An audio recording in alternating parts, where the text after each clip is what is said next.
황동현의 시선집중과 함께하고 계시는 현재 시각 8시 12분 50초 지나고 있습니다. 장제원 국민의힘 의원의 아들이죠. 래퍼 로엘 씨, 장용준 씨가 음주 측정 거부 사건이 있었는데요. 그와 관련해서 민영배 의원이 도로교통법 개정안 이른바 노엘 방지법을 발의를 했습니다. 장용준 씨의 경우에 무면허 음주 측정 거부가 있었고 이런 부분들이 국민적 공분을 받으면서 이것이 법에 그대로 또 적용이 된 건데요. 작년에만 음주 측정 거부 건수가 4천여 건이 훨씬 넘었다고 합니다. 다시 말해서 음주 측정을 거부했을 때 음주로서 인정되지 않기 때문에 여러 법의 사각지대 속에서 빠져나갈 수 있는 그런 구멍이 생긴다는 것으로 이해가 됩니다. 관련 이야기 오늘 들어보겠습니다. 더불어민주당 민영배 의원 연결돼 있습니다. 안녕하세요, 의원님. 네, 안녕하세요. 오랜만입니다. 네. 그동안 많이 바쁘셨죠. 특히 이재명 캠프에서 굉장히 열심히 또 선거의 그 중심에서 네. 뛰셨는데요. 지금 먼저 본격적인 이야기 하기 전에 이 더불어민주당 지금 이 경선 결과가 나왔는데 이 경선 내용을 가지고 좀 논란이 있습니다. 이낙연 후보 측에서는 중도 사퇴자들의 이 무효표 처리 이 부분 가지고 이야기를 하고 있는데 그 주장에 대해서는 어떤 생각이신지 먼저 캠프의 입장을 좀 전해 주시겠어요? 네, 캠프의 입장은 따로 없고요. 네. 당에서 이제 이걸 결정을 할 겁니다. 근데 그 말씀 드리기 전에 네. 우선 이재명 경기지사를 더불어민주당의 대통령 후보로 만들어주신 주권자 시민 여러분께 우선 감사 인사를 드립니다. 네. 특히 광주 전남에서도 이낙연 후보님의 체면도 좀 세우고 또 이재명 후보에도 과반 가까운 그런 지지를 보내주셔서 감사하다는 인사 말씀부터 좀 올립니다. 지금 말씀하신 그 경선 결과에 대한 이의제기, 네. 이게 무효표 처리를 어떻게 할 것인가를 둘러싸고 해석이 달라서 나오는 문제인데요. 네. 결론적으로 말씀드리면 이낙연 후보님 쪽에서는 되게 아쉬움이 클 겁니다. 지지자분들이 그럴 건데요.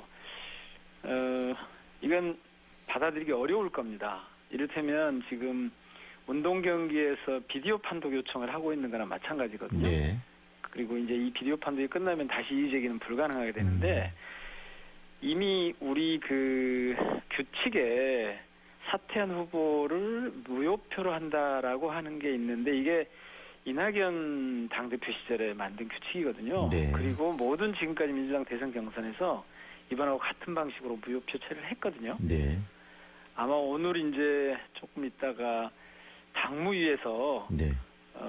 다시 한번 검토를 한다고 그렇게 돼 있습니다만은 제도적으로는 일단 이 제기가 받아들여지기 어렵게 돼 있고요.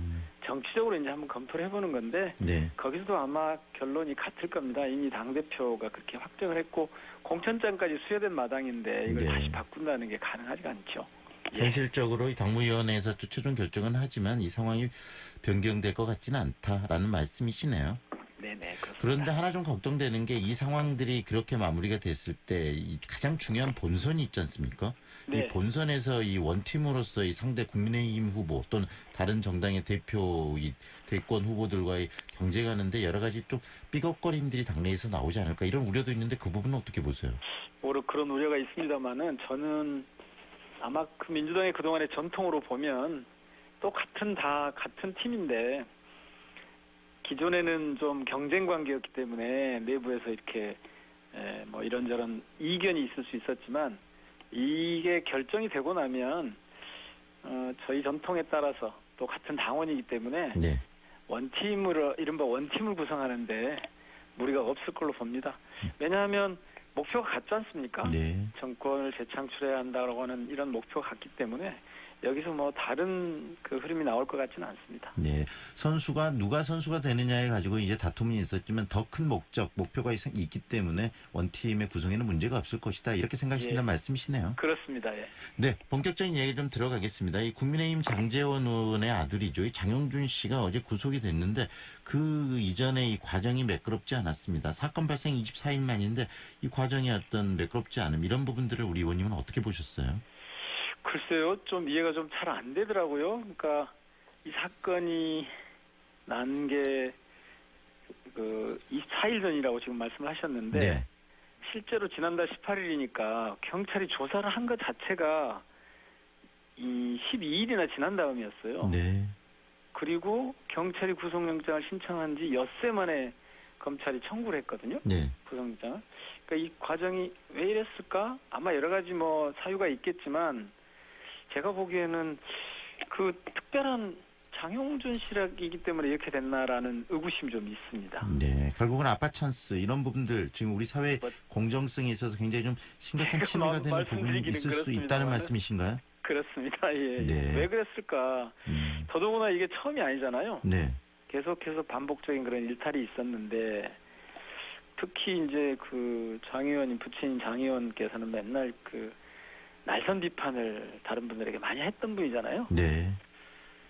그리고 거기에 윤석열 후보의 캠프 상황실장을 맡고 있었는데 요거 이제 사의를 표명하니까 또 반려하기까지 했어요. 네. 이런 과정이 혹시 반영된 건 아닐까라는 그런 의구심이 있는데 네. 설마 저희 경찰이 그러지는 않을 겁니다만은 네. 어쨌든 좀 석연치 않은 부분이 있습니다. 왜 이렇게 느려 터졌을까 그런 네. 의구심이 있죠. 네. 그리고 이번 과정에서도 실질적으로 구속은 됐습니다만은 이 중요한 논점 중에 하나 이 음주운전 혐의는 빠져 있는 거지 않습니까? 그게 핵심이죠. 그 지금 구속영장이 청구됐는데 거기 혐의에 보면 음주운전이 빠져 있는 게 네. 음주운전을 거부했기 때문에 측정을 거부했기 때문에 그게 빠진 거죠. 네. 측정을 거부하면 음주 측정을 할 수가 없고 그다음에 음주 측정이 안 되면 이 사람이 음주 여부에 대한 확인이 안 되기 때문에 그렇습니다. 지금 이런 네. 문제가 생기는 겁니까? 아주 고약한 일인데요. 네. 음주 측정을 거부하는 혐의가 적용이 되면 음주운전 혐의는 적용할 수 없는 지금 말씀하신 대로 그런 거고 요거는 그러니까 0.2% 혈중 알코올 농도가 넘어가면 네. 이게 만취 상태지 않습니까? 네. 이때는 음주 측정에 불응하는 것이 즉 음주 측정을 거부하는 것이 음주운전을 했을 때 처벌하는 것보다 더 가벼운 처벌이 될 수 있다. 더 약할 수 있다. 네. 이 점을 악용한 게 아닌가 싶습니다. 그것 좀 짚어주세요. 만약에 0.2% 이상이 됐을 때 만취운전과 그다음 음주 측정 거부했을 때 법의 그 형량들이 어떻게 다른 겁니까? 아까 말씀하셨잖아요. 한 해 작년에만 뭐 음주 측정 거부가 4,400여 건 발생했는데 도로교통법이 있죠. 여기에 보면 혈중 알코올 농도를 구간별로 나눠서 음주운전 여부를 적용을 합니다. 네. 이 중에 가장 높은 구간이 혈중 알코올 농도가 0.2% 이상일 때 네. 이때는요. 징역 2년 이상 5년 이하 또는 벌금 2천만 원 이상 2천만 원 이하 이렇게 돼 있거든요. 네. 그런데 같은 법에 음주 측정을 거부하면 네.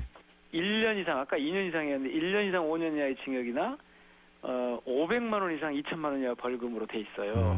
그러니까 1년 이상하고 2년 이상의 차이, 네. 500만 원 이상과 1천만 원 이상의 차이, 1천만 원 이상의 차이.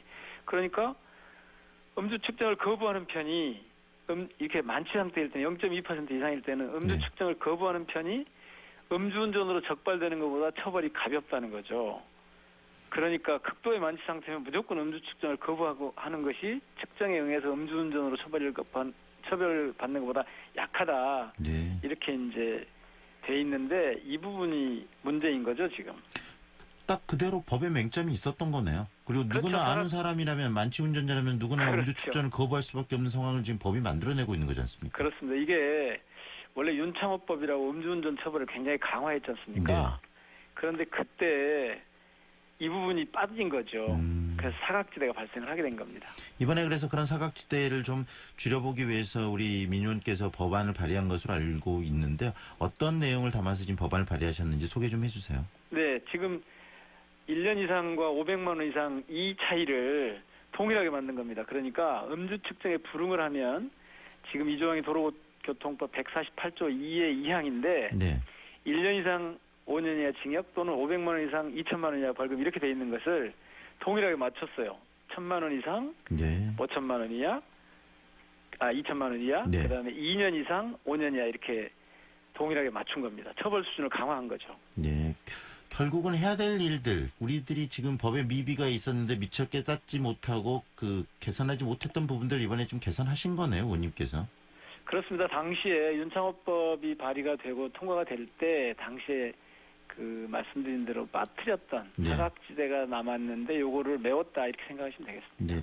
이런 우리들이 미처 깨닫지 못하고 있는 사각지대를 메우는 작업, 이것도 법안을 발의하고 그다음에 법을 만들어가는 이 국회의 역할이 굉장히 중요할 것 같은데요.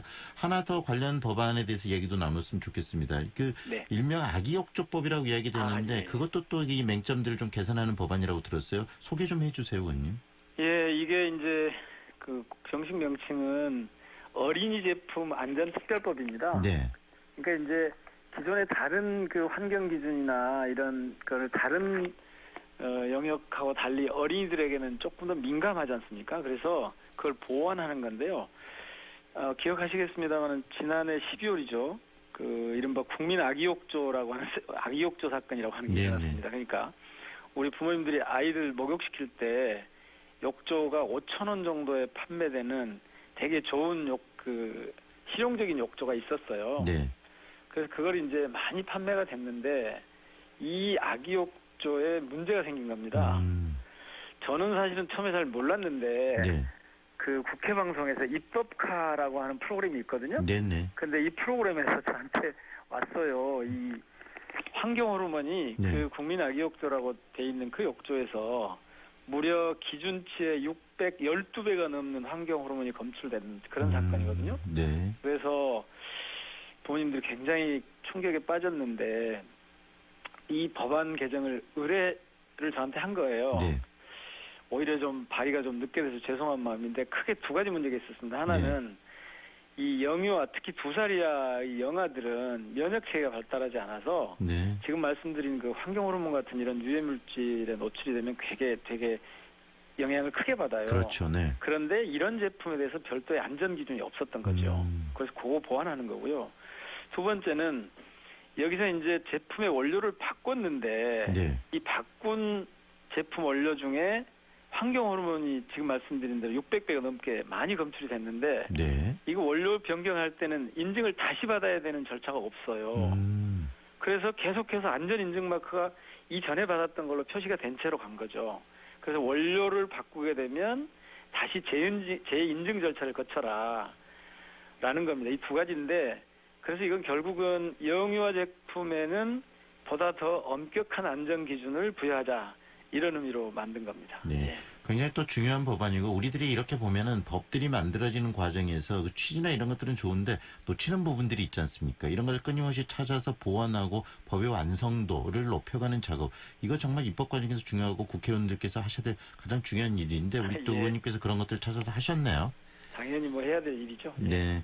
앞으로 또 그런 활동들을 통해서요. 그 다양한 또 입법의 어떤 틈새들을 메꿔주셨으면 좋겠습니다. 오늘 말씀은 여기까지 드릴게요, 의원님. 고맙습니다. 네, 고맙습니다. 지금까지 더불어민주당 민영배 의원과 함께했습니다.